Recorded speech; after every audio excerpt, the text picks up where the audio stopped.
Okay, I want to start with a weird question. Imagine you're in a room. It's completely silent. I mean, soundproof, middle of nowhere, just nothing. And on a table in front of you, there's a stone, just a rock. Now ask yourself, is that stone actually silent? Or is it just that you don't know the language it's speaking? That is a very unsettling way to open this deep dive. You're basically asking if we're just, surrounded by conversations and we're too deaf to hear. Exactly, because today we are diving into a stack of documents that claims silence isn't empty, it's a frequency. And we are not just looking at a catalog of crystals here. We're looking at a very specific and honestly kind of intense curriculum, one designed to teach you how to speak rock. Speak rock is Right. one way to put it. Yeah. Yeah. We're analyzing the Silent Ones series from a digital library called KSC Crystals Digital.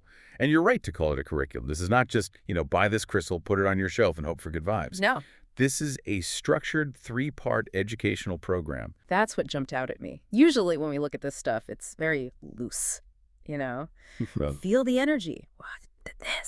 This has a syllabus. it does. It has prerequisites. It's a pedagogy, a whole teaching method. And we're going to unpack the three stages this source lays out. First, listening, then awakening, and then the big one, the Brotherhood. The Brotherhood. We are definitely getting to that because that part sounds like something out of a sci-fi novel. But first, we have to understand the worldview. The source material is all centered on the Silent Ones. But the Right. text here uses different language than you might expect. Much different. It explicitly refers to the Silent Ones as entities. The description claims these crystal skulls, because that is what we were talking about, crystal skulls, they possess ancient consciousness. Consciousness, Yeah. that's a heavy word. That implies agency. It implies they're thinking. Or at least aware. The text says they hold wisdom, Hmm. that they embody a silent language. Hmm. And it's interesting because it completely shifts the power dynamic. Usually the human is the user, the crystal is the tool. But here, the crystal is the teacher, and the human is the student who hasn't done their homework. That is a great point. If I buy a hammer, I don't expect the hammer to have opinions.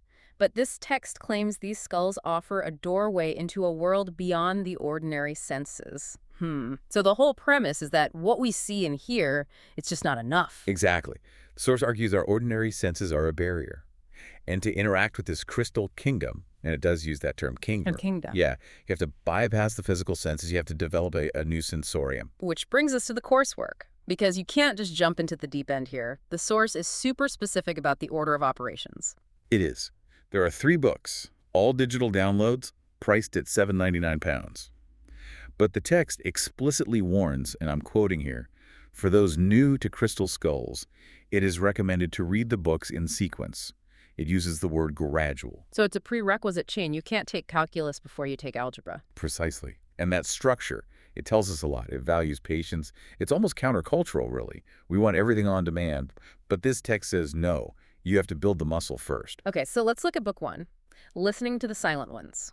This is the 101 course. The entry point, yeah. So if I buy this, what am I actually being told to do? Because listening to a rock sounds, well, pretty quiet. The key action, the main thing in this first phase, is attuning. Mhm. The text says, begin by attuning yourself to the quiet, whispering presence of the crystal skulls. Whispering presence. See, I love that. It's so evocative.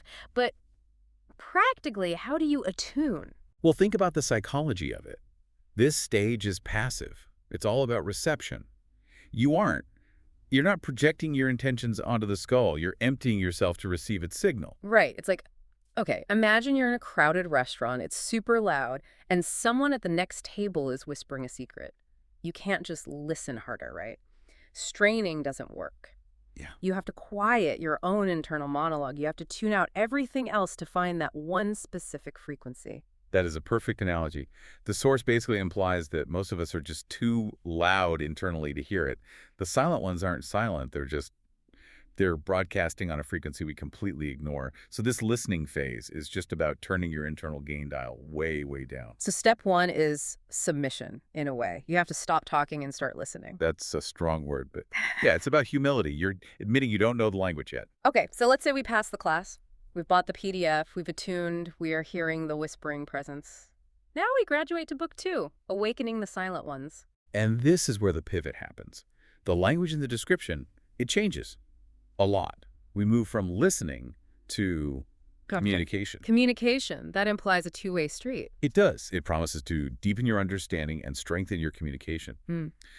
But there's this one detail that really caught my eye. It says this book is about awakening their energies within your own consciousness. Wait, unpack that. Within your own consciousness. This is, I mean, it's a classic esoteric idea, but it's used so well here. Step one makes you think the skull is separate from you, right? An object on a table. But step two completely flips the script. It suggests the energy of the skull isn't just in the rock.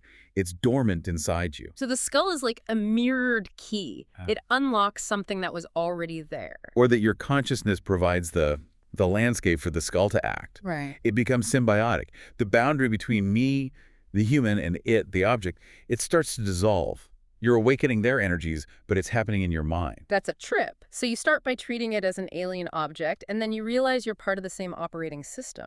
Exactly. And that realization is crucial for the third stage.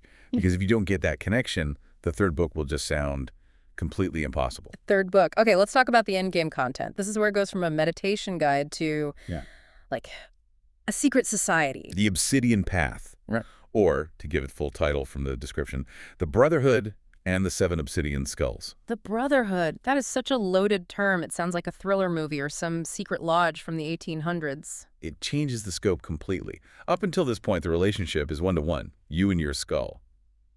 But Brotherhood, Yeah. that implies a collective, a society of these things that exist totally independent of you. And the source mentions a network, right? Yes, it explicitly invites the reader to explore the powerful network of the Obsidian Skulls. I love that word, network. It sounds so modern, so techy, like server nodes. It functions like one, in theory. The implication is that these skulls, specifically the obsidian ones, are all connected. They're not isolated hard drives, they're in the cloud. By connecting to one, you are theoretically plugging into a grid that connects to all the others. Which, that brings up a question. Why obsidian? The first two books just say crystal skulls.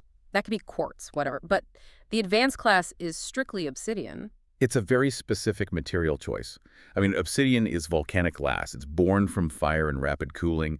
In almost every tradition, obsidian is associated with the shadow, with grounding, with revealing hard truths. It's sharp. It cuts. So this isn't the love and light fluffy crystal course. No. This is the hard truths course. Exactly. The text calls it a path, which implies a difficult journey, and the specificity of the seven. That just adds to the lore. It suggests there are key nodes in this network. It creates this sort of scarcity, a sense of, I need to find the others. It's world building. I mean, thinking about it like a gamer, you get your basic gear, then you level up, and then you unlock the raid content where you have to understand the lore of the seven. It is essentially a hero's journey for the spiritual consumer. You start in the ordinary world of silence, you cross the threshold with the awakening, and then you enter this special world of the Brotherhood. The source says this stage reveals broader mysteries. It's promising that if you stick with it, you get to see the code behind the matrix. But you mentioned something about the ecosystem this all lives in, because it's not just the skulls, is it? I saw something about Manakari guardians. Right. We can't overlook the other entities for sale in this digital shop. Alongside the silent ones, the source lists individual Manakari guardians. Oh, Manakari. What is that? In the context of this vendor's lore, the Manakari seem to be a different class of being. If the silent ones are the wise elders, the teachers, the guardians seem to be, well... The security detail. Yeah. The bouncers of the Crystal Kingdom. In a way, yeah. It fleshes out the world. It tells you, hey, this isn't just one type of spirit. There's a whole hierarchy here. There are teachers, there are guardians, there's a brotherhood. It makes it feel like a populated universe. You aren't just buying a rock. You're buying a passport to a whole civilization. A civilization that you access via PDF. That is the funniest part of this to me. We're talking about ancient consciousness and obsidian brotherhoods, but the mechanism is an email receipt. It's the paradox of modern esoteric spirituality. The source is full of these logistical details. Download page links, check your spam folder, PayPal, Maestro. The Brotherhood of the Seven Skulls accepts Visa. But think about what that accessibility means. 50 years ago, if you wanted to learn this, you'd have to, I don't know, trek to a jungle or find a guru in a cave. You'd have to prove your worth. Now, the barrier to entry is $7.99 and a Wi-Fi connection. Right. Does that cheapen it, or does it democratize it? I think the source would argue that the transaction is easy, but the work is still hard. Just because you download the manual doesn't mean you can attune to the skull. You still have to do the sitting. You still have to quiet the mind. The PDF is just the map. You still have to walk the path. That's a fair point. You can buy a gym membership in 5 seconds, but you still have to go lift the weights. And this curriculum is definitely a workout for the imagination. So let's zoom out for a second. We've looked at the books, the hierarchy, the tech. What is the real aha moment here? What is this curriculum actually selling? I think it's selling a shift in attention. How do you mean? Well, think about the progression we just tracked. Listening to awakening, to connecting. The entire curriculum is designed to take your focus off of yourself, your ego, your daily noise, and place it onto something else. The object. The object and then the relationship with the object. It's training the user to treat the world as if it is alive. That's the core of it, isn't it? It's animism with the syllabus. It is. If you truly buy into this philosophy, you can never look at a stone the same way again. It's no longer just geology. It's a dormant conversation. It re-enchants the world for you. And that idea of the network really sticks with me. The idea that these things are talking to each other and we're just the third wheel. The network implies the human is not the center of the universe. The Brotherhood existed before you bought the PDF, and it will exist after. You are just tuning in. It decenters the human experience, which, ironically, is often the goal of these practices. It's humbling. You're not the master of the crystal. You're just the guy trying to guess the Wi-Fi password. And if you get it, you join the Brotherhood. So here's where I want to leave everyone today. We've had some fun with the Obsidian Brotherhood and Whispering Rocks. But there's a genuine provocation here that I think applies to everyone, whether you own a crystal skull or not. And what's that? The premise of Book 1, listening. The idea that there is a whispering presence that we miss simply because we're too loud. It's a valid critique of modern life for sure. Right. So forget the crystal for a second. Look around the room you're in right now. Look at your houseplants, your bookshelf, your car. If we accept the possibility, just for a second, that the environment has a voice, or at least a presence, what are you missing right now because you're too busy broadcasting your own noise? That is the question. The silent ones might be everywhere. If you stopped, really stopped, and just attuned, what would the world say back to you? Maybe the silence isn't empty. Maybe it's just waiting for you to shut up. A fascinating thought to end on. Thanks for diving deep with us. We'll see you in the next one.